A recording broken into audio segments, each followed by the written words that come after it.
Welcome to SveNFL. What's up, y'all? It's Jonathan Rollins. And Skip Musara. Two Americans living in Sweden, talking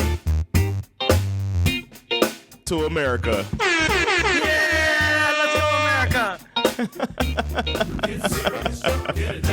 Man, week 2 it's in the rearview mirror, man. We had another. What do we call these weekends? What kind of weekend did we have again? My boy Ken hit me up and told me. I meant to write that shit down. ATC, absolute total cum shot. Yeah. Yeah. We had us ATC, absolute total cum shot. For me, barely. On both cases. I mean, yeah, man. A couple barely. You had a cum dribble. Yeah, a little bit. Yeah, it was. I heard a comedian say, like, when you squeeze the toothpaste out of the tube, you get the last little bit of toothpaste out. I was out here shooting blanks. Yeah, the Falcons pulled it out in a close one, and the Bulldogs surprisingly had some issues with the South Carolina Gamecocks, but thankfully it worked out in the end. I mean, I don't like to harp on previous takes, but we talked about getting your finding out if your quarterback is the guy. Yeah. And it feels like Arthur Smith missed it, man. He should have played Ritter more to know what he had.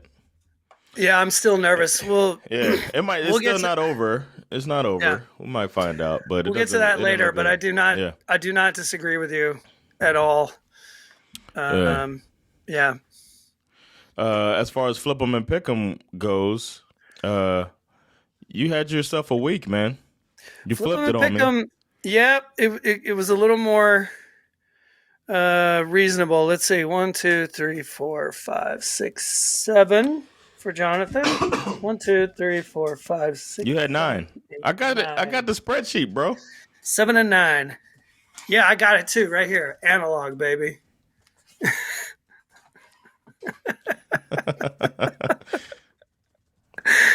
Yeah, it was a tight week this week. I finally got back in the game. Starting off with Thursday Night Football in the win column.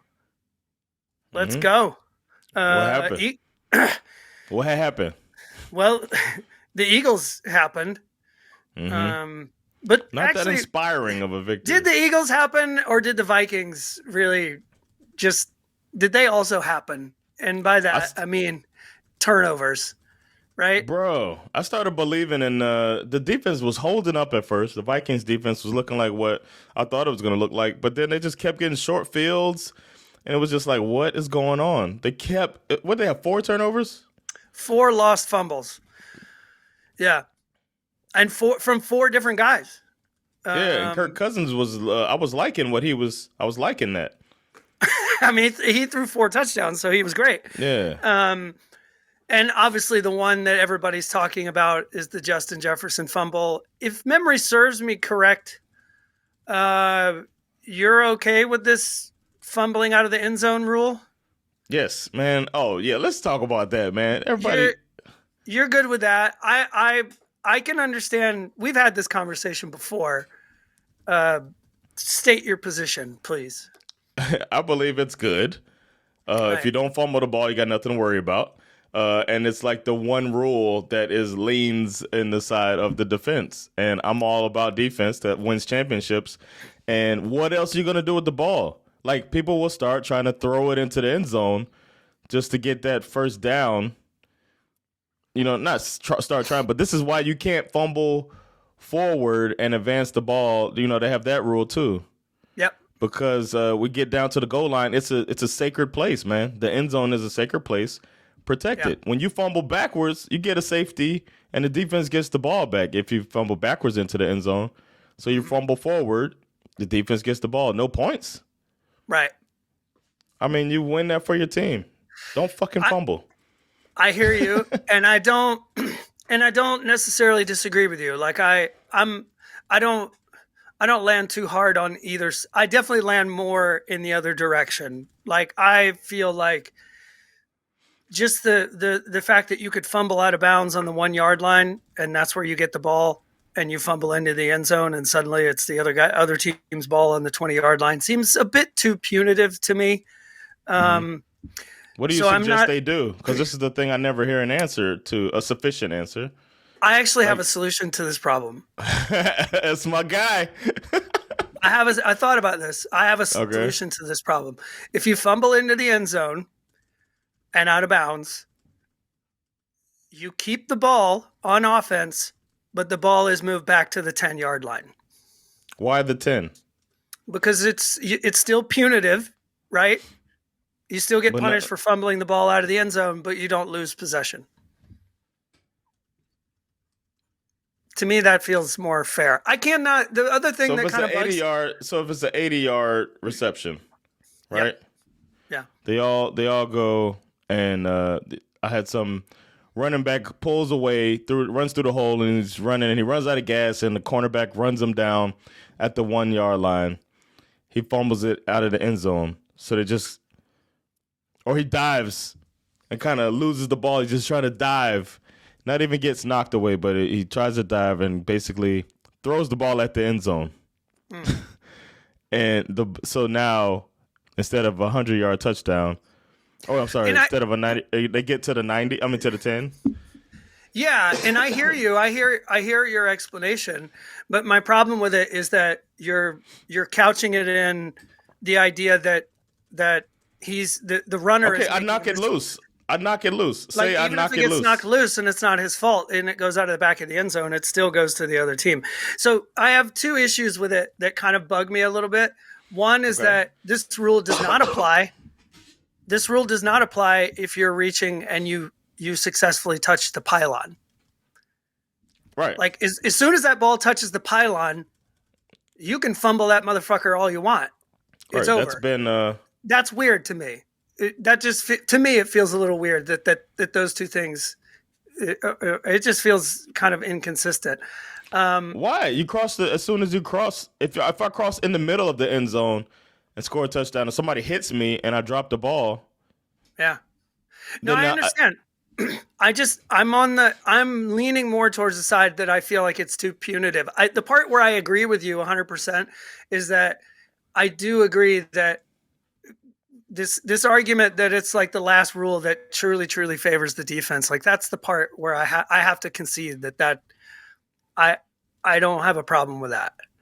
And also the other thing that, maybe cuts into the argument I'm trying to make is that, I mean, the rule is the rule. You know what it is. So there are a bunch of rules that I think are stupid in the NFL. And I'm just saying, don't do them. You know that you're not supposed to. I think taunting is dumb is probably the best example. It's the dumbest rule in football, taunting.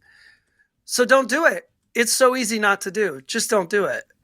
Or hitting the quarterback in the helmet. I think it's stupid that you can't touch the quarterback in the helmet. But when somebody does it, it's like, bro. So now we're going to change that rule? I saw one this weekend where I don't remember which game it was, but there was a player who was rushing the quarterback. He was getting knocked down from behind, and he fell on Dak Prescott's leg, and they called him for hitting him low, hitting him too low. And I'm like, I thought about it instantly from like a hockey perspective. Goaltender interference is a real thing in hockey, but if your own teammate knocks the other guy into you, the goalie, it's no longer goaltender interference because it's not his fault. You know what I mean? Like, so I don't know. There's a bunch of other dumb rules in the NFL, but the issue here, I agree with you. Everybody should know the rules at this point. Don't fumble the ball in the end zone.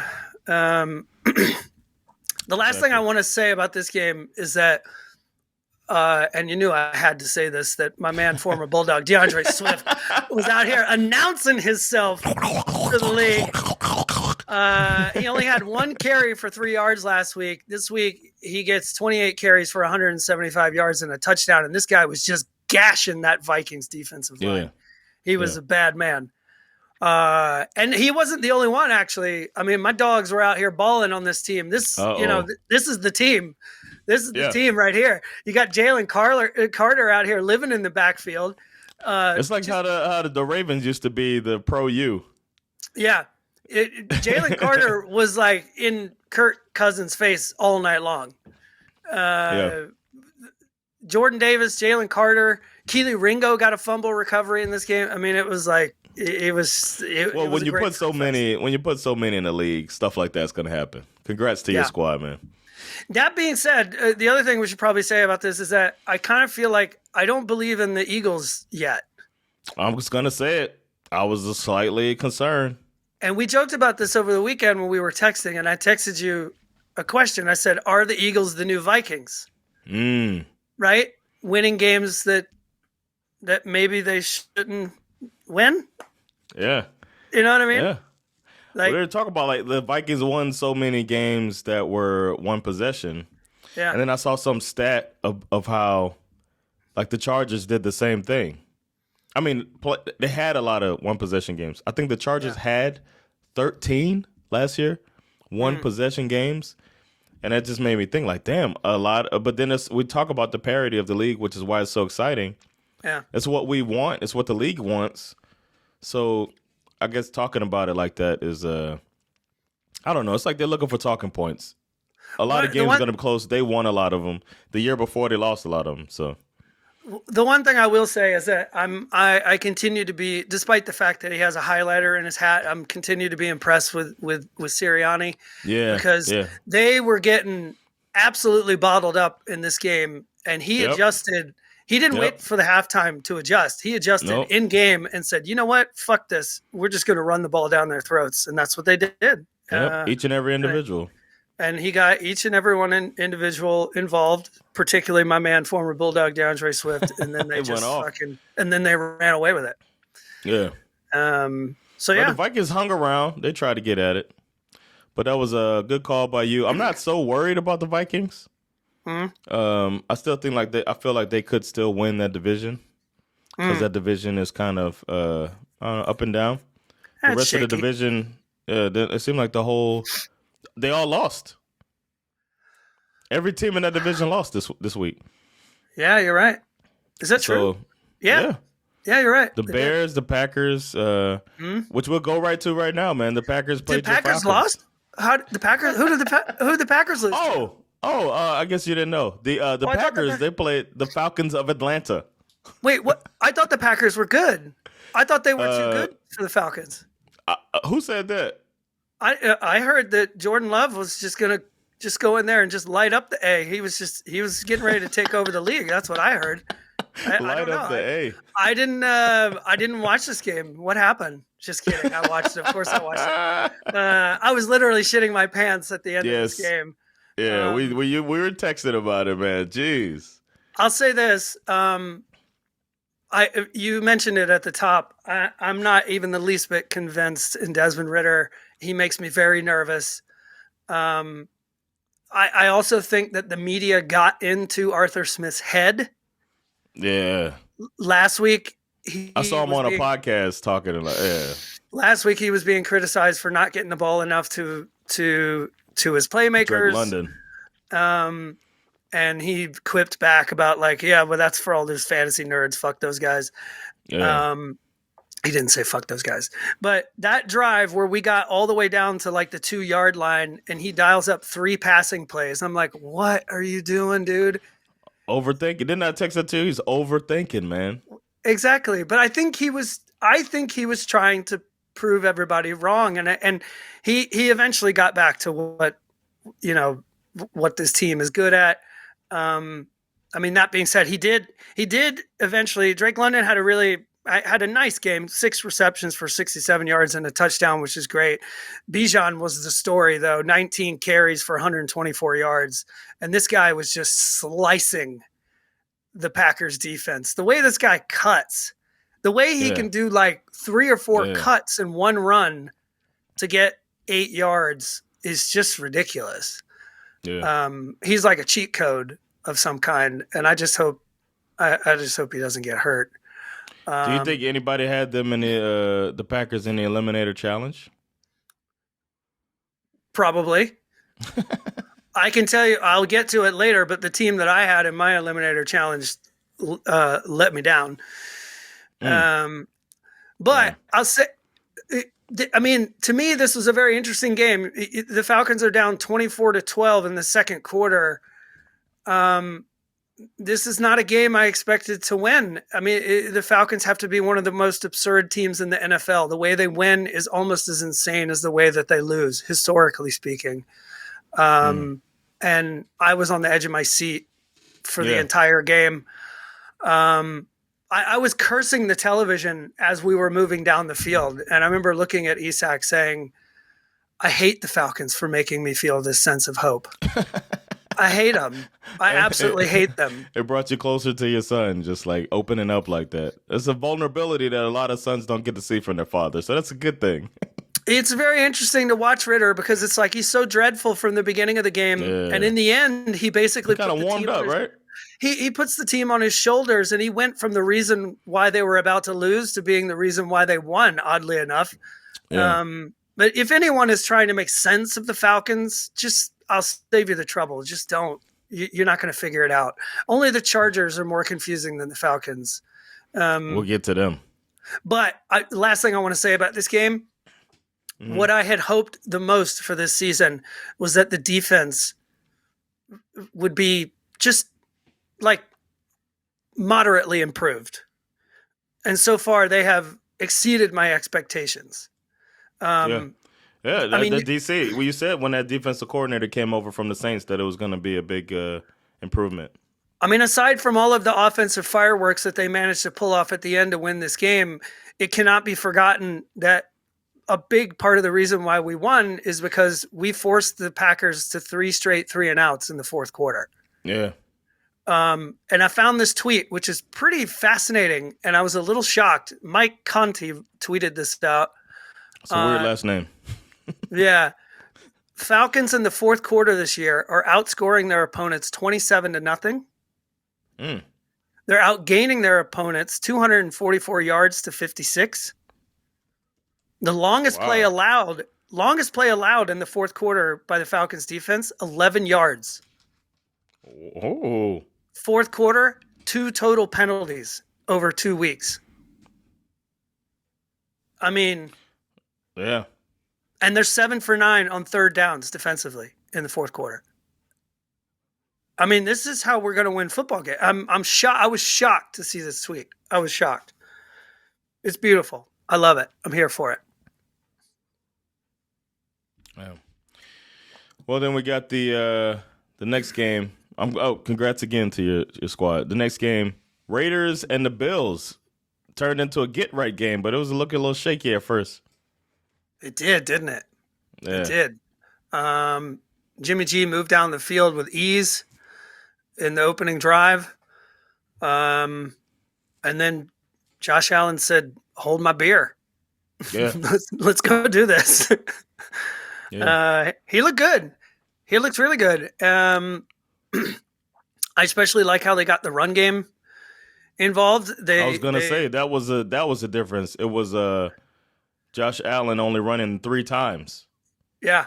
And they let the running backs do their job for once and spread it around, running back by committee, with James Cook getting 17 carries, Damian Harris getting 7, and Latavius Murray getting 6. So James Cook with 123 yards. Where'd he go to school? I don't remember. I Oh, don't that's either. right. He's a bulldog. Let's go. Yeah, so that was pretty cool. On the other side of the ball, when it comes to running, Josh Jacobs 9 carries for -2 yards. This is bad. Maybe when he should switch his number back. He should switch his number back. I feel like it's his number, honestly. Yeah. But Yeah. they only tried to run it 15 times, but they got behind and they had to pass the ball more. And Yeah, that's true. But Garoppolo only threw. Did they have the ball? What was the time of possession? Jeez, Louise. That's a good question. Garoppolo only threw over 24 times. Wow. Oh my So, God. The time of possession. The Bills had the ball for 40 minutes and 4 seconds. So that's 20 minutes at the 19 minutes and some change. 19:56. 19 minutes and 56 seconds. That's absurd, dude. Yeah. So That is hats off to them. absurd. Maybe Leslie Frazier should take more time off. Who knows? Wow. Wow. That's crazy. I Yeah. didn't see that before. I Wow. saw the 24 passes. Like, goddamn, they didn't pass or run. What are y'all doing, man? Play football. Then you got the Yeah. Ravens Bengals, man. I'm a little scared, man. This is the first year I'm starting to think about our bet. First year we ever said, you know what? Bengals will go ahead and pull it out. If it ain't broke, don't fix it. And I'm very concerned about Joe Burrow. And I feel like maybe they should have let him rest for these two games if you're going to lose them anyway. Fair. Fair. I mean, I got to imagine that the Who Day Nation is in full panic mode. This is, I think of all the teams that have started 0 and 2, and I know that the Bengals went 0 They and did 2 last year. last year. Yeah. But if you compare the stats Yeah. from last year to this year, I mean, Burrow has now had back-to-back games where he had just barely over 30 yards passing at the half. Barely. That's, I Yeah. mean, whatever. They got it cooking in the second half, and they climbed back into this game, but they never really looked good at any point during this game. And the scary thing is that the Ravens, I mean, they didn't look super great either, but I would say that it feels like they're starting to figure out what this new offense, like how to balance it. Balance it. They have it's a new coordinator, and that was one thing people were worried about. So they're the ones who, out of these two teams, they're the ones who have the bigger thing to adjust to, because the Bengals didn't lose Anarumo like a lot of people thought they would, but the Ravens did get a new coordinator, and now it's gonna week 5 we might see them like gelling for real in this offense. I think it could be quite legit. And the way that he was able to spread the ball around, like nobody, I mean, they still threw the ball for like 237 yards, but nobody had more than like 65 yards receiving. They also kind of spread the ball out in the run game pretty well. Yeah. Pretty even amount of carries between Gus Edwards and Lamar Jackson and Justice Hill. Yeah. And I just think this is, I mean, Todd Monken, the former Bulldogs coordinator, is the one calling the plays over here. This is very similar to what he's running this offense the way that this is exactly what's happening in college football for the elite teams. It's Georgia, it's Alabama, it's Ohio State, all these other teams. They've got 2 or 3 guys at every position. Yeah. And they don't necessarily look at like, oh, you're 1, you're 2, you're 3. It's more like 1A, 1B, 1C, and they just rotate them out, you know. And they do it on defense too. And so it's if he can pull this off in Baltimore, I would say that this could be lights out for the Bengals. Yeah, man. This could get ugly. Yeah. And Burrow left the game at the very end, having tweaked that calf muscle again. He might, and if he takes a couple weeks off, they're in trouble, man. Yeah, it's like they're back to the year from hell shit, man. Most of these teams most of these 0-2 teams, in my opinion, I either had no expectations for them whatsoever, or I'm not worried about them. The Bengals, I think, are my number one panic mode candidate right now. Let's see what happens next week. Who do they have next week? They have the Rams next week, Monday Night Football. Okay. The Rams ain't no pushovers like we thought they were. No, sir. So we'll see. That could be a huge thing. All right, then we got the and this is the part where we hit some loss. Like we lost money gambling. Oh man, we got killed. Like this first slate was kicking our ass. The end of the second and Monday games and stuff, we brought it back, but we do not have our finger on the thumb on the pulse of the league right now. Because I thought the Lions were going to beat the Seahawks, and boy, was I wrong. Yeah, you were. The This turned into an overtime thriller. Yeah. Gutsy win for the Seahawks, who were a bit of a no-show in week 1. I love this Tyler Lockett walk-off touchdown in overtime for the win in Detroit on Barry Sanders Day. Very impressive. Did you see the statue they unveiled? It was beautiful. Yeah. Barry Sanders. It was dope as hell. I don't know. There's something about these two teams. Last year they played. Seahawks won 48-45. This year it's an overtime thriller. That being said, I think the Lions only have themselves to blame. Goff had a pick and 2 lost fumbles. To me, that was sort of the story of the game. Yeah. That was kind of what flipped it and gave them a chance to win. And yeah, I was glad to see the Seahawks kind of wake up because, they were such a fun team last year. And week 1, they looked terrible. And you were like, oh, damn, maybe it was a fluke. But they looked pretty good in this game. Kenneth Walker looked great. K9. Why's nobody calling him K9 but us? I don't know. Well, who was the MVP of the game, you'd say? Oh, the referee is 100% the MVP of the game. What's his name? Alex Kemp is the MVP of the game. Alex Kemp. Okay, for those of you who have not seen this, I already posted it on the Facebook page. Okay. This has to be one of the greatest non-football moments in a football game I have ever seen. Yeah. I'm going to nominate it for our Brisket and Friends clip of the week. Thank you. There we go. Let's play the Brisket and Friends clip of the week with Alex Kemp, what he had to say to us as Americans. Intentional grounding, offense number 7. It's a 10-yard penalty. I'm talking to America here, excuse me.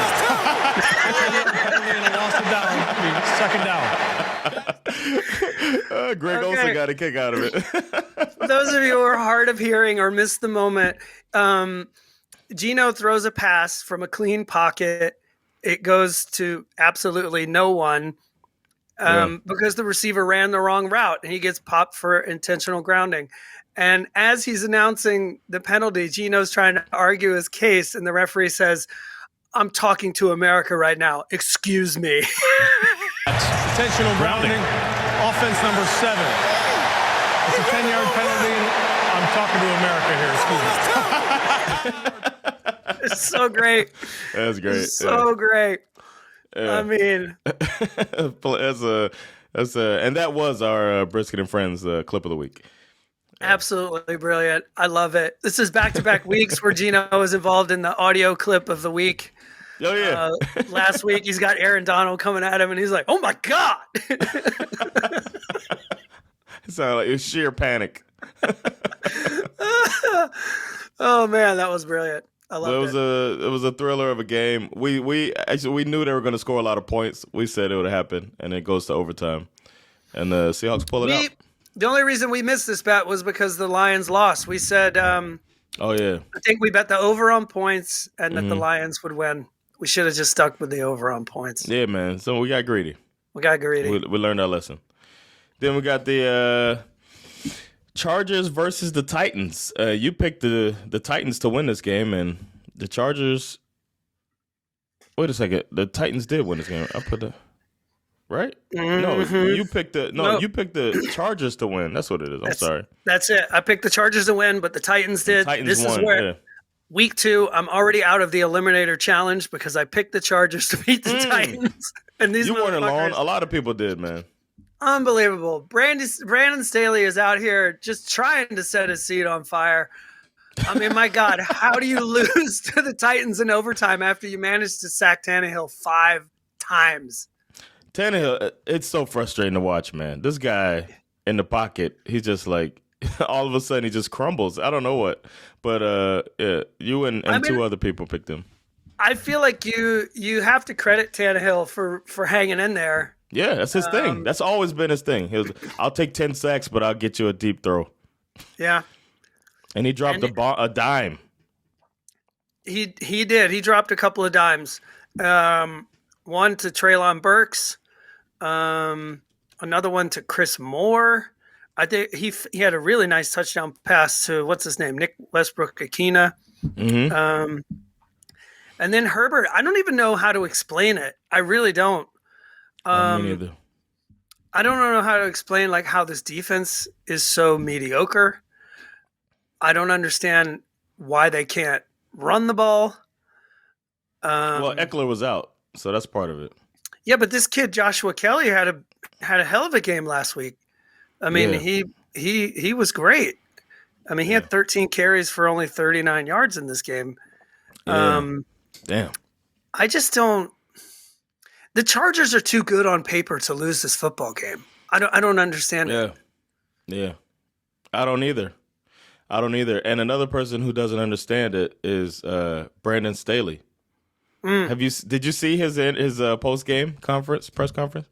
No. They're talking to him, and he like starts. He's what we picked to be first coach fired. We didn't bet on it because we couldn't bet on it, but it is a fucked up bet anyway to betting on somebody losing their job. But we thought he was the hottest seat and all that stuff, and he's acting like somebody whose seat is on fire, man.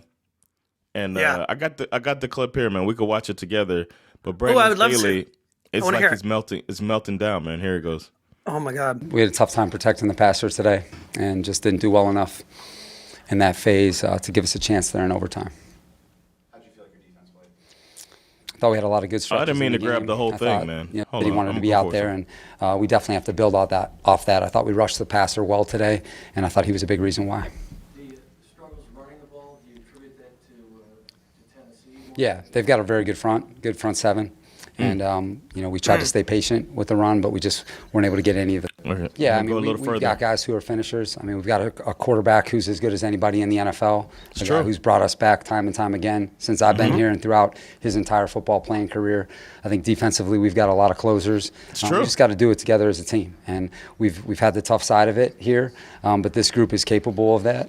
And, it's a group that is connected, and we're going to find our way. And this group's going to show what it's made of. Wow. I'm not worried about the Jacksonville loss. The Jacksonville loss hasn't carried on to the season whatsoever.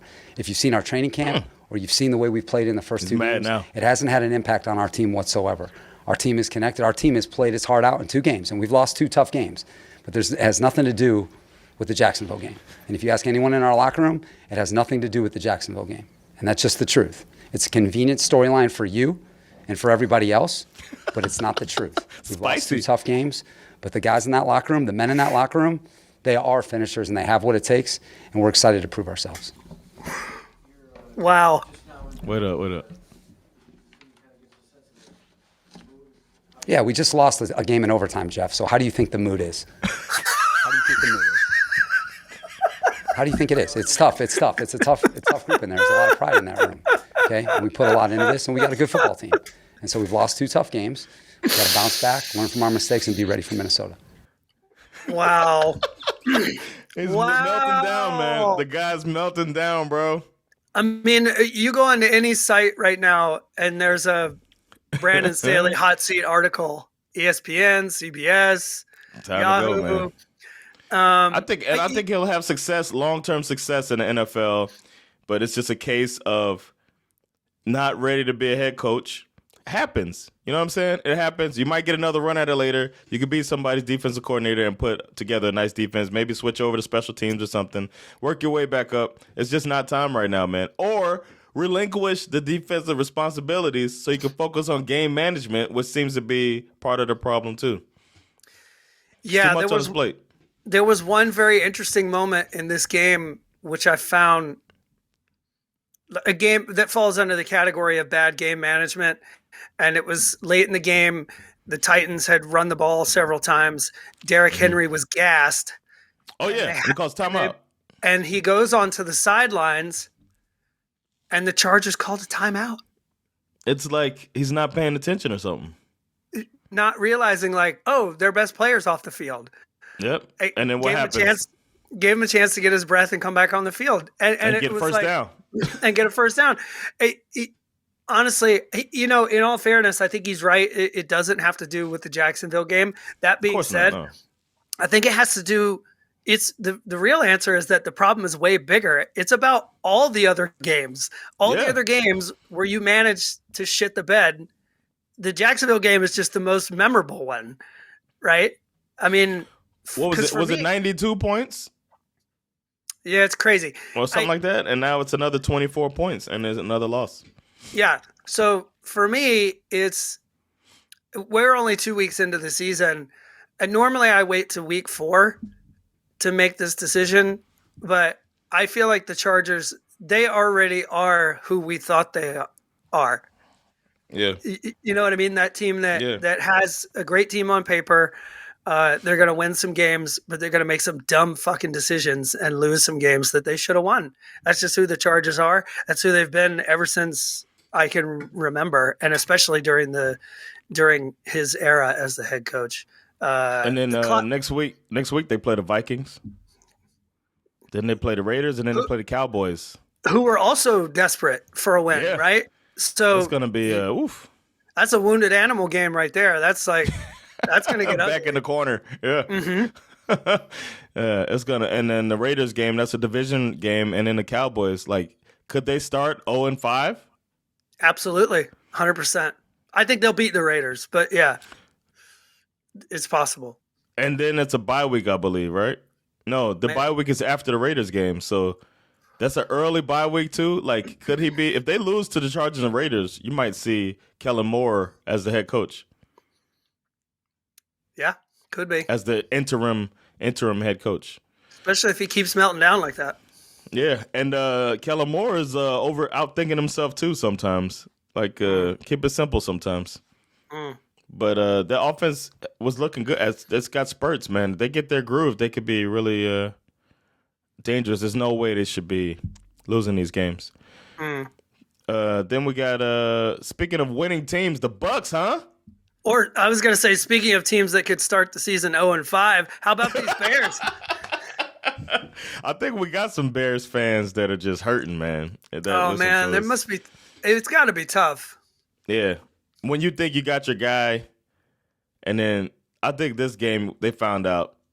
I mean, like, if you're a Bears fan and you're sitting out there thinking you got your guy, then you got bigger problems. No, I think a lot of times you hope you got your guy.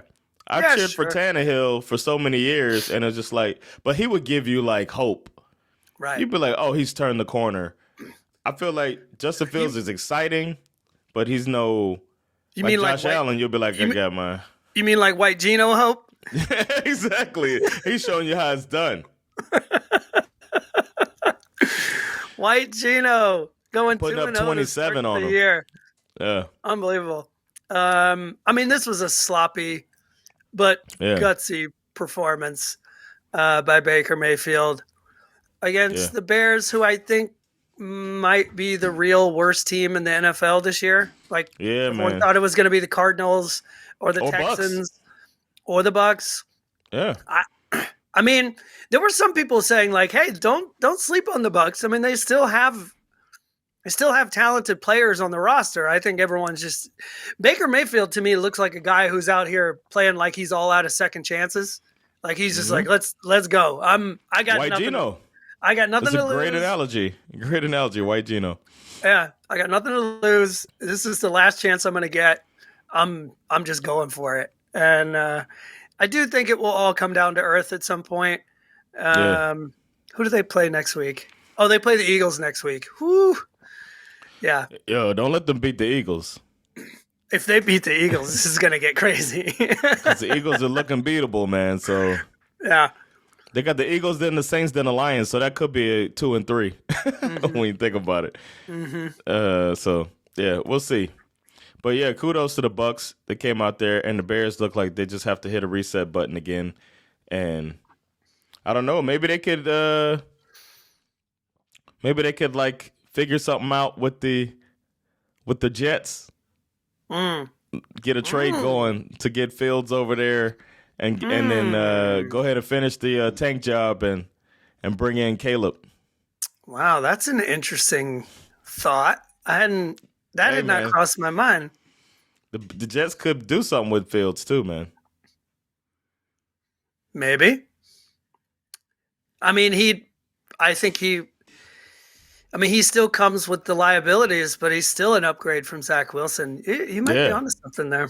Yeah, man. That's what I do. Then should we go to the next game? I don't have much more to say about that. Or did you? No, I'm good. Then you picked the Jaguars to beat the Chiefs. No, I'm sorry. Chiefs to beat the Jaguars. I can't see today. I don't know. You picked the Chiefs to beat the Jaguars, and you were right, of course. And but it wasn't that easy. This was ugly. Yeah, they look like two. I don't know, man. I don't know what's going on. I'm thinking, can I give a hot take real quick before you get into it? Go. Do it. I'm thinking Eric Bieniemy meant more to that team than anybody is willing to admit. I wish we had the soundboard right now so I could just like hit the ding or the yay button or something like that. Like, I think you're 100% correct. I think you're 100% correct. 100%. Yeah, it's starting to feel like that, man. There you go. I got a little triangle. So, okay, a few things about this game. It was 100 degrees on the field, Okay. Which obviously is difficult. It's a very low scoring affair. Not the barn burner we thought it would be. The Chiefs turned the ball over 3 times. They had 2 fumbles and a pick. But more importantly, they had an enormous amount of penalties. 12 penalties for 94 yards. Week 1, everyone wanted to know why the Chiefs' right tackle, Jawan Taylor, wasn't penalized more for the pre-snap movement and his alignment. Week 2, the Zebras got him. The Zebras got him, baby. Dude was penalized 5 times in this game. Andy Reid did he get benched? Yeah. Andy Reid benched him for a while. Taylor returned after the benching to get a few more penalties. But this guy signed a huge $80 million contract to join the Chiefs from the Jaguars. Oh, wow. And this guy was out here, 2 false starts, 1 illegal formation, back-to-back holding calls. I mean, he was a liability for sure. It's never a good sign if you're an offensive lineman and people know your name. Yeah, exactly. Yeah, because they're only going to know your name for the wrong reasons, for sure. Exactly. Chris Jones was back, as was the rest of the Chiefs' defense, holding the Jags to only 3 points. Nick Bolton, L'Jarius Sneed had a hell of a game as well. Yeah. On the Jags side, this to me felt like a huge missed opportunity, given that they were able to hold the Chiefs to so few points. And their day can be described mostly as like very near misses. Yeah. At least 3 separate almost touchdown plays. 2 of them to Zay Jones, 1 to Calvin Ridley, back of the end zone. Just could not get the toes in. I mean, they had it. They had the Chiefs right where they wanted them, and they could have shook up the league and forced the champs to go 0-2. But they, in my opinion, the Jags kind of blew it. Yeah, man. That's true. Are you worried about the Chiefs? No. You think Matt Nagy will get them back? I think they'll figure this out. Yeah, they always do. Andy Reid's a good guy. Smart. I doubted him last year, and I regretted it. So. Yeah, you did. I was just looking at our flip 'em pick 'em, and I was like, this motherfucker said the Eagles are going to win. Win the Super Bowl. Gave me the Super Bowl. Then we got the Texans Colts. I picked the Texans to beat the Colts, and boy, was I wrong. Yeah, I believe that as well. But I don't know what happened here. I guess the Colts took out the belt. That's what happened. Yeah, they did. You had 2 rushing touchdowns for Anthony Richardson. But unfortunately, he also got his second concussion. Hey, is anybody saying he should retire? This is what I'm getting a little angry now. I'm getting a little angry now because we know a football player who's not 6'7" and 200 and whatever pounds, but has a brain inside of a skull just like every other human being, and it's just as sensitive to get concussions for everybody. So, well, even worse, I think Anthony Richardson's brain might be way dumber than Tua's brain, because he's not a good quarterback, and he spent all this time playing for the Florida Gators. Jack can't make you smart. Right. So it's like I don't get it, man. It's so crazy how they take these narratives, and it's just because This guy's way smaller that they're acting like. No, I mean, I'm not saying they're saying he's gonna. You know what? Nobody's saying he needs to retire when Tua had 2 concussions last year, and everybody's talking retirement for that guy. But this guy is like, oh, he had a concussion. He comes back the next week and he's playing. It's like, where's all of the crazy talk about injury prone and all that shit? I'm just a little bothered by that. But they still did what they had to do and beat the brakes off of the Texans. I'm just glad Minshew Mania is back. Oh, yeah. I mean, the mustached marauder steps in and goes 19 for 23, 171 yards and a touchdown. This dude, I love that he keeps re-entering our football lives. He's such a character. 19 for 23. Yeah, it's pretty good. Yeah, pretty good. It's a pretty good backup. I would not be opposed to having him as my backup. I would not. I would love it. And maybe I wouldn't run as many rushing plays for Richardson if I were them for a while. I will say this: if on the rare likelihood that we actually have Texans fans listening, I think you got your quarterback.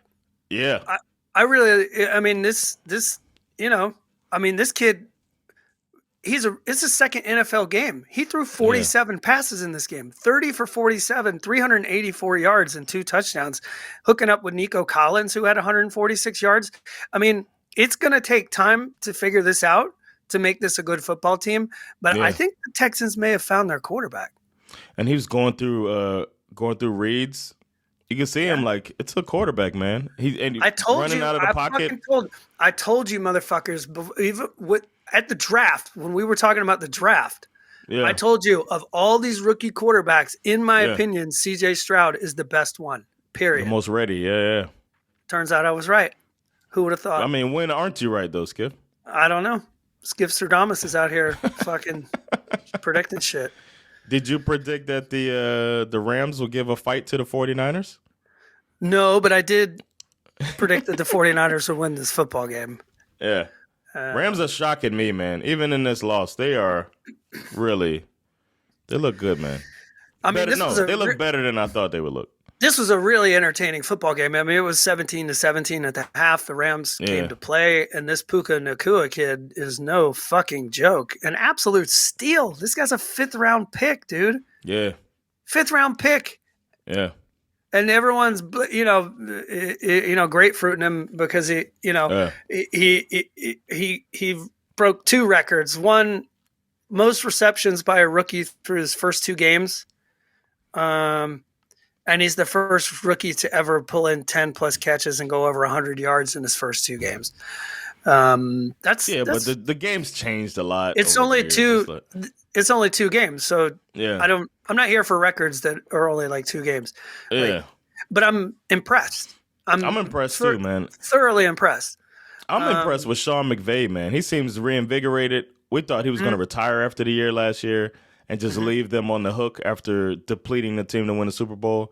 But he's here to play, man, and so is Stafford. Here to play. Stafford, my man, former Bulldog. This man. 55 attempts. Oh, my God. I didn't see that until just now. That's crazy. And he threw 2 picks. And honestly, this game was neck and neck until that first pick when it all started to come unraveled. And that pick wasn't even his fault. It was, I guess maybe he threw it a little behind him, but still, it was one of those, like it should have been caught. It got tipped and it got picked. The second one was his fault. But yeah, they needed to be perfect to beat the 49ers, and they weren't. Debo was electric. That was fun to watch. Woogie. Oh yeah, he's all pro wiggle. That fucking guy. He's all over the place. And defense. They talk about Brock Purdy and all that. Talk about ordinary, man. Just like do your job. He personifies do your job, man. Yeah, 206 yards, not a single touchdown pass, but no picks. Right. And McCaffrey. Yeah, the 49ers still look like a scary team, though. 100%. I love I really like thanks, and I thank you for putting me on to that Play Callers podcast, but it made me appreciate that group of guys even more, man. Matt LaFleur, Raheem Morris even, and Sean McVay, Shanahan, all of those guys that came up together and created their own like little tree. Yeah, it's pretty cool. Yes, it's cool. And then now they're rivals. It's fun. Mm. Then we had a exciting shit bowl. That's a great way to put it. This is a shit bowl with sprinkles on it. A shit bowl a sparkling shit bowl. A shit bowl with rainbow sprinkles. This is a great way to put it. This the Giants game, and the Cardinals. What? 31-28, Giants win. 6 quarters of football, not a single goddamn point for the Giants, who went into the half down 20-0. To the Cardinals. And then they lost 40-0 the week before. So that's 60-0 in 6 quarters. Did you see the footage came out? TMZ Sports put out the footage of the Cardinals owners going to the locker room at the half and saying, "What the fuck are you doing? We got games to lose here, man." No, I'm just kidding. No. Oh, I know. That's funny. I mean, they were getting boat raced by what's supposed to be the worst team in football. At the half, Daniel Jones was 9 for 16, 62 yards and a pick. Saquon only had 24 yards on 7 carries. But they finally get their first points of the season in the second half, thanks to Daniel Jones waking up. I mean, they came out and started with a deep shot, and then, Saquon stretches out and gets the pylon. A little later, before you know it, this thing is tied up 28-28. They put together a late drive. They ride Saquon like a horse. Unfortunately, they appear to have got an injury. But from what I heard, it's not thought to be. Yeah, nothing broken. It's nothing broken, and it's not thought to be a high ankle sprain. So maybe it's not too bad. Well, I got bad news for both teams. The bad news, you might lose Saquon for a game or two for the Giants. The bad news for the Cardinals is you're soon going to find out, possibly, that Joshua Dobbs is better than Kyler Murray. He played pretty good, didn't he? Yeah, man. It's like, they kept showing Kyler Murray on the sidelines, and you're like, your brain tells you, man, we thought they were going to suck all year. Maybe they'll get him back, and they'll make a nice little run. And then you're like, oh, no, he's going to run around and do that play from that commercial. So I was like, I'm starting to be anti-Kyler, man. Especially when he went out there and trucked that dude to get into the end zone. Yeah, man. I mean, if Joshua Dobbs is going to play this well, and the Cardinals really want that number 1 overall pick, they might have to trade him to the Jets.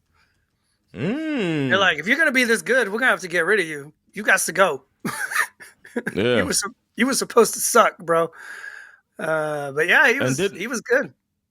And he's got he has alopecia. I thought he was the player. There was a player with leukemia, but Josh Dobbs has alopecia. Yeah, and that's the thing he has in common with Jada Pinkett Smith.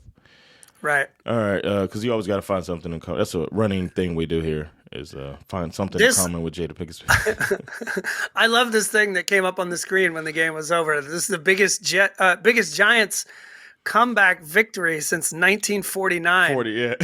When they did it against the Chicago Cardinals. Yeah. Same team, different city. Yeah. Chicago Cardinals. That's how long ago it was. Yeah, exactly. Yeah, because you're supposed to lose if you're down 20-0 at the half. Normally, you're just going to lose. But sometimes teams remember that Caleb Williams is better than Joshua Dobbs. One thing we didn't forget, but some people seem to forget, is that Zach Wilson sucks ass as a quarterback. It's true. And he came out and he did what he does. And I haven't heard it. I haven't heard the press conference, but he threw 3 picks. And I haven't heard the we're standing by him that I heard last week. Yeah, they need to be exploring their options. He hung in there. They were only down 18-10 at the half. But then it just started to unravel in the second half. I mean, this Dallas defense is terrifying. and Parsons, the way he manages to dance, he doesn't he just dances around the offensive lineman and gets back there. He's got all the moves, man. It's like he knows which one to do when at the right time. And watching him, it's like he's a mixture of like T.J. Watt and like, you know what I'm saying, and then like Reggie White, you know what I'm saying? Because he can go inside, strong as shit, but then he can go outside and fake you out, or like, I don't know, maybe Lawrence Taylor. I don't know, man. This dude's amazing. Okay, maybe not Lawrence Taylor. I'm sorry, but you know what I'm saying? Like, people are already starting to argue that. I know it's only 2 weeks in, but I mean, this guy certainly has the best chance of any defensive player I've seen in quite some time to be considered an actual MVP candidate. He's a bad man. I love / hate this Brees Hall passive aggressive tweeting out 4 footballs. You see this? Oh, I saw that. Yeah. He only got 4 carries. He's out here in his feelings. Well, I mean, they what was the time of possession? They threw the ball 27 times. Oh, it can't be good. Let's see. 17 minutes and 45 seconds. When did he want the ball? They hardly had it. Wow. 64 rushing yards. But if you're running and you're not getting yards, and then you're down by 20, you know what I'm saying? Like, what do you expect, bro? Like, that's youth right there. Like, the better team won. Shut your mouth and go on to the next game. And I don't know, man. The Jets they stole a game that you feel like they shouldn't have won against the Buffalo Bills. True. And next week they play the Patriots. I mean, then they play the Chiefs. Then they play the Broncos. Seems like a winnable game. And then they play the Eagles, and the Giants could be a winnable game too. So, whew. This could get ugly.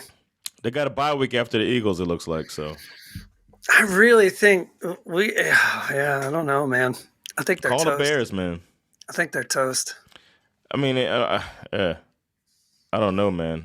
People talk about, I don't know, I would maybe take a flyer on like Carson Wentz or Kaepernick or some shit like that. Maybe. Even he's too gone. What's his name? Matt Ryan? Falco. Oh, Joe Flacco? Flacco, that's what it is. I can't even remember the fucking name. All right, so that was that game. Then we got the Broncos and the Commanders. Commanders squeak out a victory there. I picked them to win because I was so confident. I knew they were going to just no. So it turned out to be a crazy. I was sitting here watching this game, and I wrote down in my notes, Sean Payton fixed Russell Wilson. And then in the second half, I looked down at my notebook and I was like, "Oh, I'm afraid I'm gonna have to scratch that shit out." He had 308 yards and 3 touchdowns, man. Yeah, and it sounds nice, but that was a tale of two halves. He in the first half, he had that sexy deep ball, looked like it was back. The moon ball. Yeah, the moon ball. It was nice. But hey. These Commanders, they got themselves back into it, thanks in large part to Brian Robinson Jr., 87 yards and 2 rushing touchdowns. He was great. The Commanders' defense also woke up, introduced themselves to Russell Wilson in the backfield over and over and over and over. 7 sacks, 5 tackles for a loss. Deron Payne, Montez Sweat, Chase Young is back playing like his hair is on fire. They were great in the second half. Who got a lot of camera time on the sidelines? Does anybody stand out to you? Kind of big person? Kind of large, former college star? I don't know. I didn't notice, actually.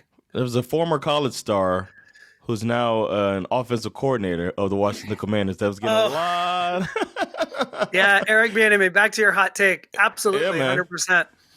Yeah, he did. Yeah, I was saying, I was like, damn, they're showing a lot of Eric Bieniemy. He was fired up, and Ron Rivera was, he's a stoic guy.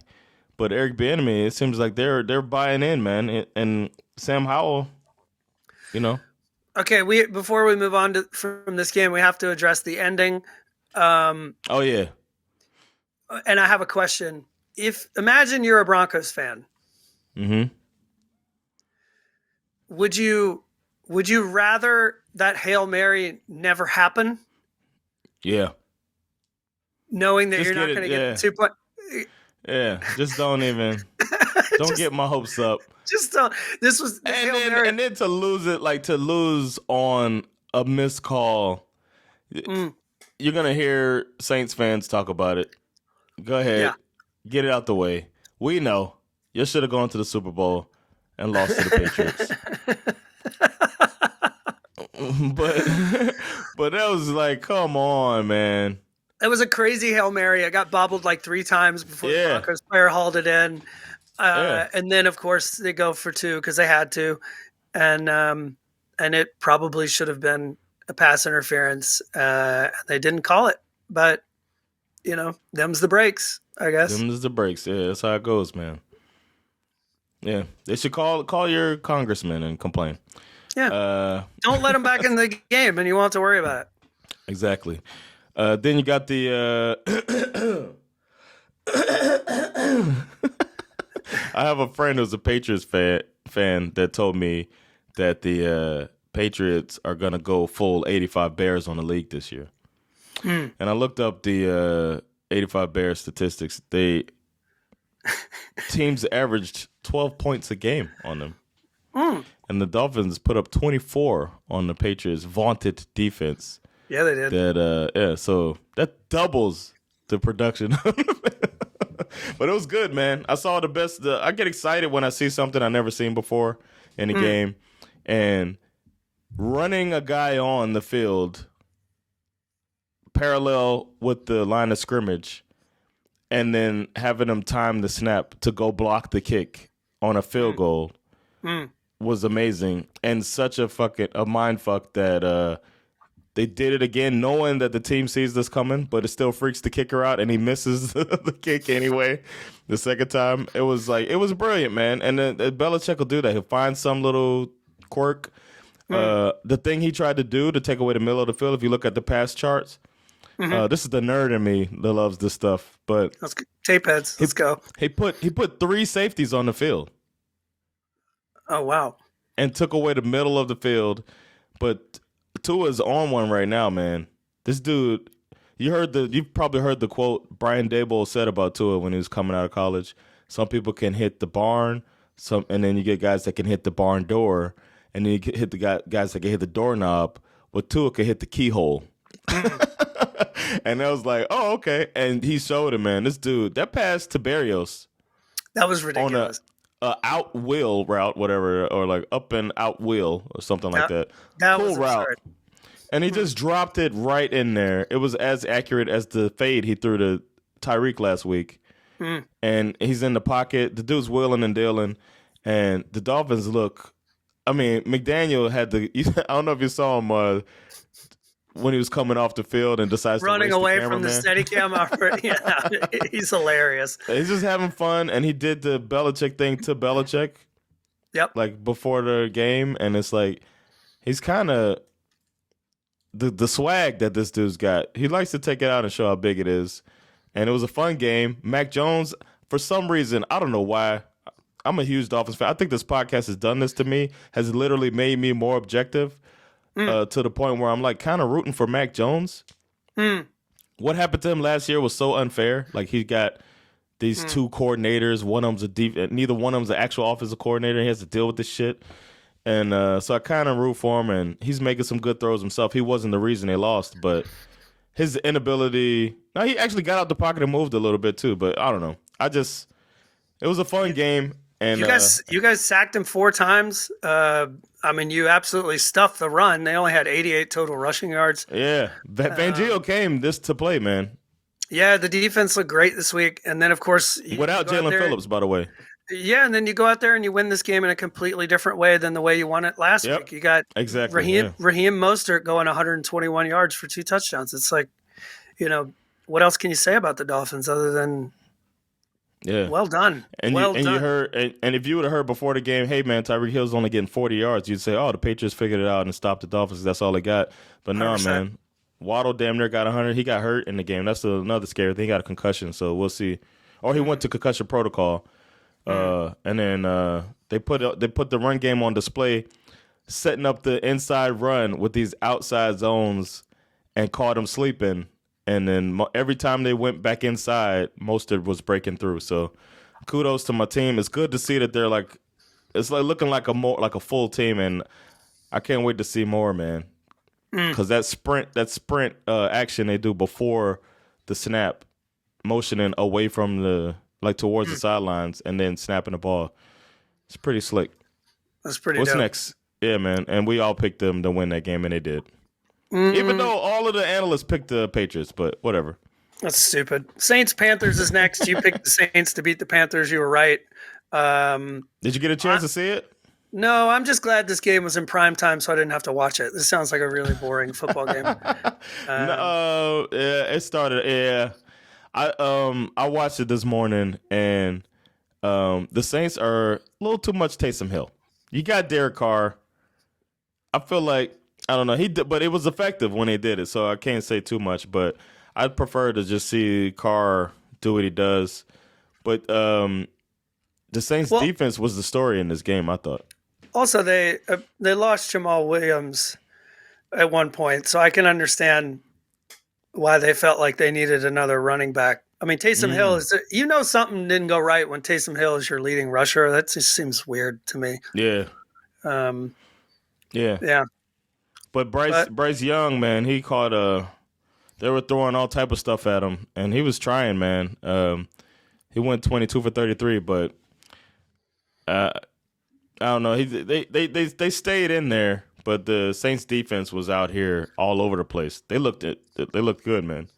I'm telling you, out of this rookie quarterback class, C.J. Stroud is the real quarterback. Bryce Young is going to be constantly running for his life, and Anthony Richardson is going to get his fucking brain knocked out of his skull before it's all over. You know I felt like Stroud was handling pressure better, though. Totally, that's what I'm saying. Because he was under pressure too, but he handled it better than Bryce Young. But Bryce Young, he faked the shit out of a couple players on one of these runs. I was like, "Whoa, okay." He's good at that. Slippery He's very good boy. at that. He's very slippery. But yeah, how about the NFC South? You got a 3-way tie for first place: Saints, Falcons, and the Bucks, all 2-0. It's pretty crazy. And then we talked a bit. You just mentioned the quarterback class of this year. A little bit worried about Kenny Pickett. Oh, I watched him, and did you get to see this one? I did. I saw some highlights of this one. Yeah. Yeah, I watched this one this morning too. Pretty much the whole game, and I came away impressed with both defenses. Even though it's 26-22, but the Steelers scored twice on defense. Yeah. They had a pick six, and then they had a fumble recovery. I mean, Deshaun Watson fumbled again, like later in the game to lose the game. Deshaun Watson threw a pick six on the first play of the game. Yeah. To Alex Highsmith. Yeah. And then you throw in the 2 lost fumbles. Yeah. One of which both by Watson. Yeah, both by Watson. One of which gets picked up by T.J. Watt, putting the hay in the barn for the game-winning touchdown. And then, obviously, the most heartbreaking situation for me personally, my man, former Bulldog Nick Chubb suffers a brutal injury. They wouldn't even show the replay. Yeah, he's done for the year. I saw his leg wobbling when he went down, and I was like, "Damn, that looks like." And then they were saying that we're not going to show it, and then he was getting carted off. So I felt bad for it. I thought about you, man. I know how much he meant for you. I hate this for Chubb, but in a way, I do like the idea that he can sit out what I hope will be the first match thrown onto this dumpster fire, incinerating any logic that would lead you to believe that Deshaun Watson is still a good quarterback. There is now literally nothing standing in my way of my desire to witness the Browns failing on every thinkable level. So yeah, we'll see how that goes. But you're right. Kenny Pickett was average as hell. Luckily, my man, former Bulldog George Pickens, he was special. Wow. He had himself a night. That big play when he ran away from everybody, like right across, it was like a skinny post, and it's like, I don't know, it was a good read and good communication between him and Pickens. He just took off. I mean, Pickett. He's a bad man. My question for this game is, why can the Steelers not run the football? I don't know, man. Najee, he was trying. Now the Browns have a good defense. We didn't talk about enough Jim Schwartz being their defensive coordinator, but that dude, whenever he goes somewhere, that defense gets good. So I think the Browns are going to be in every game because that defense is not playing games, man. Yeah, maybe you're right. They got the talent, and they shut it down. This is back-to-back weeks where Najee Harris has looked very mediocre. But they played the 49ers and the Browns defenses, man. That's true. I mean, and you can stack the box. Kenny Pickett isn't, the sharpest right now. We'll see what they look like when they play a bad team. Yeah, exactly. Yeah, we'll see. I want to see what who they got next because they're 1-1. The next game is the Raiders. Next week we'll know a lot more. Then they play the Steelers. That's a good point. So they got 2 games before they play the Ravens, and then we can make an assessment. We're going to be a quarter way through the season, so I think we'll do. I feel like we did this last year. Week 4 was like they are who we thought they were episode, where we kind of figure where we just make some decisions about who these people are. Yeah. So that was all of the games of the week, man. I feel like I know more. Mm-hmm. And I'm ready to hand out some superlatives in our Brisket and Friends superlatives. Yep. Brisket and Friends. Barbecue just like back home. So good, make your mama slap your grandma. Brisket and Friends. Check it out all over Stockholm. All right, now that we got that out the way. Real MVP, who you got? For real MVP, I actually have a question. And my question is this. Is Tua an elite quarterback yet? I'm just asking for a friend. As long as he doesn't get hurt. I'm just asking. As long as he's healthy. No, seriously. I guess in a way this is a little like a bit of a put some Speck on my name too. But I find it a little odd that the consensus elite NFL quarterbacks like Mahomes, Allen, Burrow, despite his early struggles.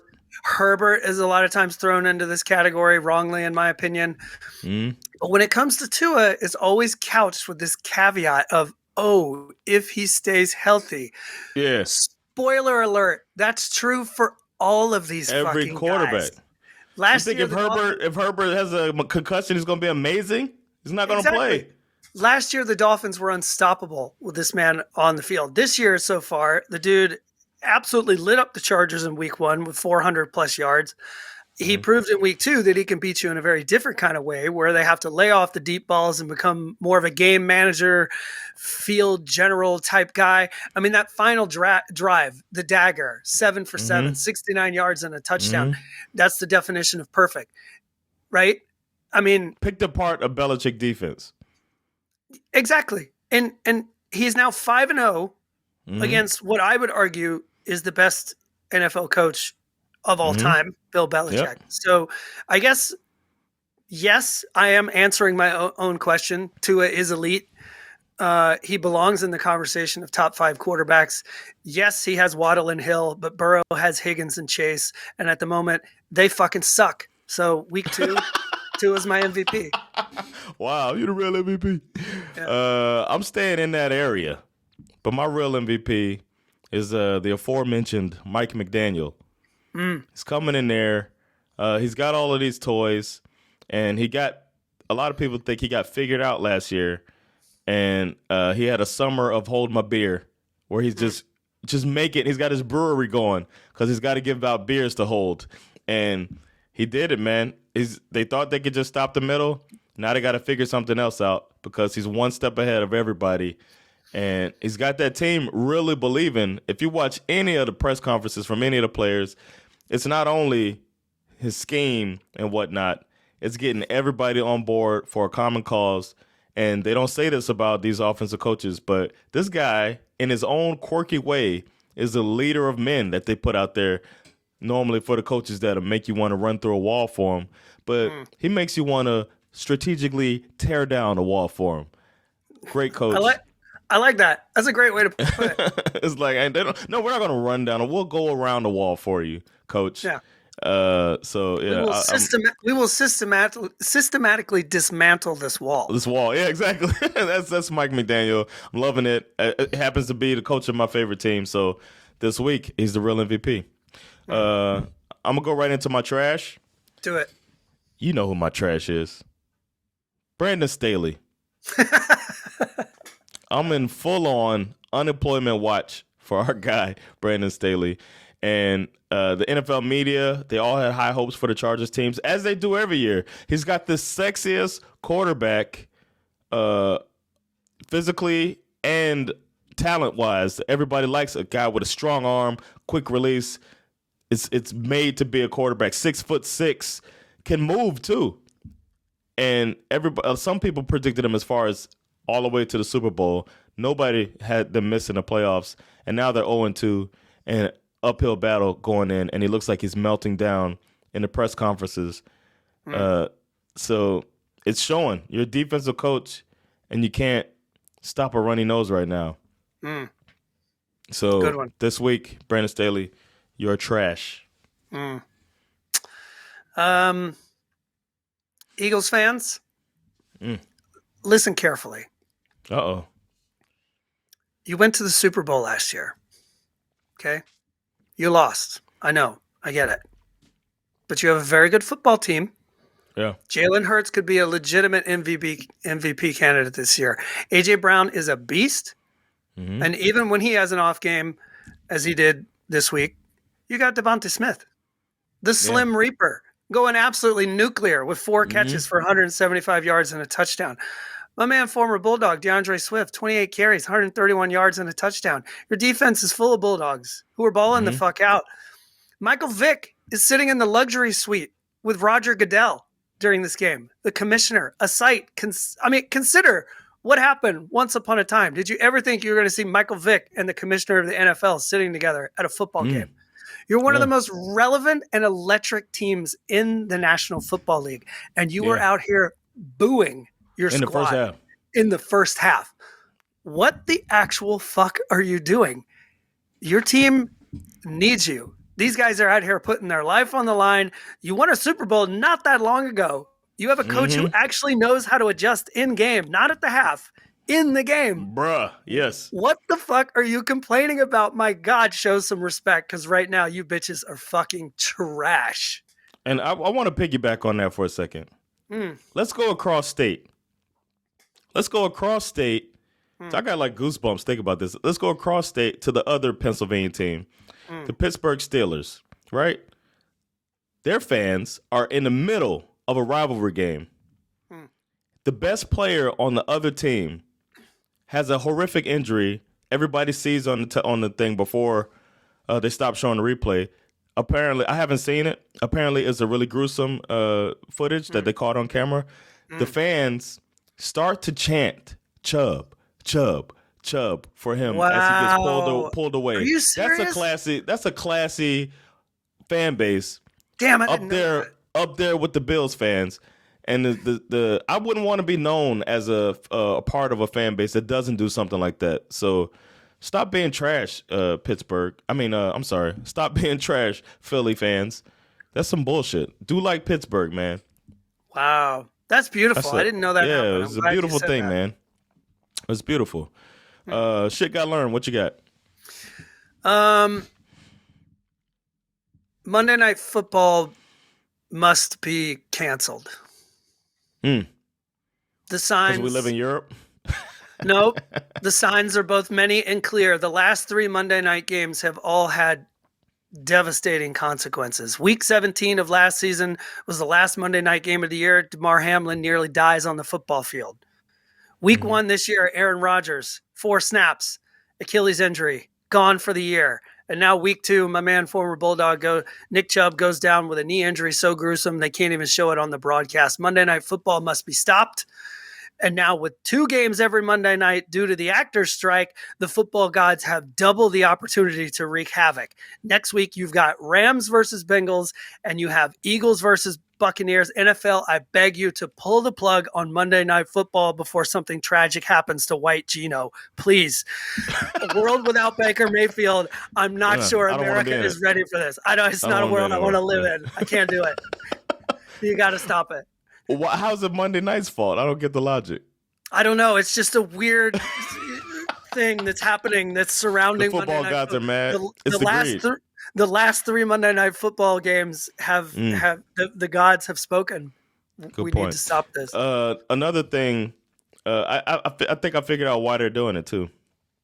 They're trying to make it because it's ESPN and ABC, so they have these two games going, and now they're doing a double box thing too. Like they're trying to make a Monday Night Red Zone type of feel to it. It's like stop it. No. I read about it this morning. The reason why they're doing two Monday night games now is it's because of the actors' strike. They need the content.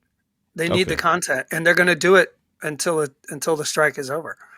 Wow, they don't give a fuck about these players, man. No, they don't. Giving them a short week. That's my shit got learned. They don't give a fuck about these players.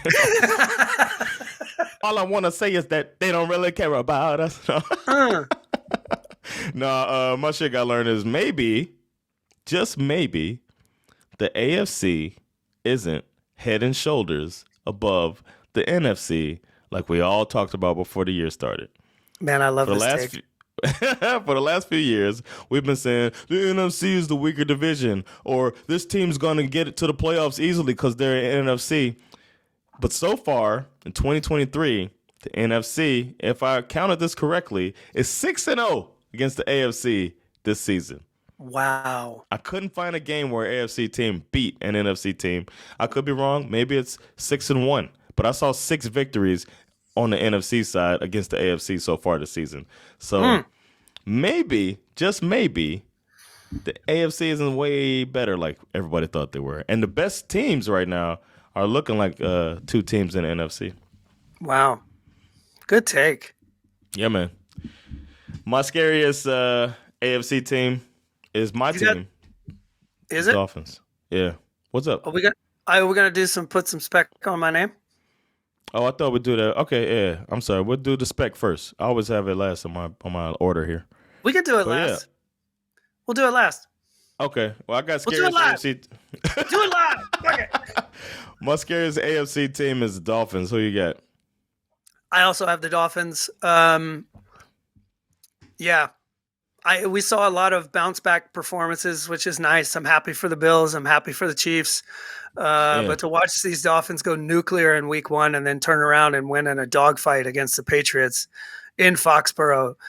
The only AFC team so far that has shown both consistency and innovation. Right now, if I'm another team, I do not want to see the Dolphins on my schedule next week. Yeah. That's how I figure this out. For me, the scariest team is the one I don't want to play next week. Yeah. Scariest NFC team, speaking of that, who don't you want to play next week? To me, it's a coin toss between the Cowboys and the 49ers, to be honest. I guess if I put my Shanahan feelings aside, I have to say it's the 49ers simply based on the teams that they've beaten so far. I think they caught the Steelers on their heels in week 1, but that's a legit defense that they beat the pants off of. And the Rams are proving that they're not a joke either. For me, I give the 49ers the edge barely, but based on the opponents that they faced so far. But the Cowboys are good too, so I don't know. They play each other 3 weeks. In 3 weeks, they play each other. Oh, that's going to be must-see TV. I have the Cowboys. I just think Micah Parsons is the best player in the NFL, and I'd be saying, "Oh my God," like Gino, if he was coming after me. So yeah, you have a strong point with the strength of schedule so far. So I mean, I wouldn't argue with that. But Cowboys just look like they're ready, but so do the Niners. So yeah, put some Speck on. I'm gonna say Todd Bowles and the Tampa Bay Buccaneers. Todd Bowles was saddled with Baker Mayfield, and of all quarterbacks, everyone picked him to be the bottom 5 teams in the league, maybe worst record of the league. After an uninspiring 2022 campaign, Bowles sometimes just looks dejected on the sidelines. He has resting dejection face. But you have to play the games. and Todd has coached his team to 2-0. The upset over the Vikings shocked us all. Maybe not some Bucs fans, but I was shocked. And it was written off as the Vikings beating themselves with all the turnovers. The Bucs were going to be the Bears' redemption game, people thought. But then they beat the brakes off the Bears. And now people start calling the young leader over there Bustin' Fields from the Bears game. I don't know if you heard that. People saying Bustin' Fields. I like that. That's good. The Bucs might not have all the talent in the world, but it doesn't look like you're going to sleepwalk into there and beat them either. They're either saying they're definitely saying you better put some Speck on their name. They could call him Busta Fields too, like Busta Rhymes. That'd be good. I like it. What you got? For put some Speck on my name, I got my man, former Bulldog, Matthew Stafford. Oh, yes. Great one. Even in a loss, is proving that a lot of people were convinced that this man was finished, which is not really close to the truth, in my opinion. My guy was out here dealing, and the talking heads are acting like this is like the big surprise of the season. The Rams are supposed to be trash. The roster is too young. No Cooper Kupp. What is Stafford going to do? I'll tell you what he's going to do. He's going to keep throwing darts. He's going to keep throwing dimes until Kupp comes back, and then the rest of the league is going to go, oh, shit, the Rams have Cooper Kupp and Puka Nacua?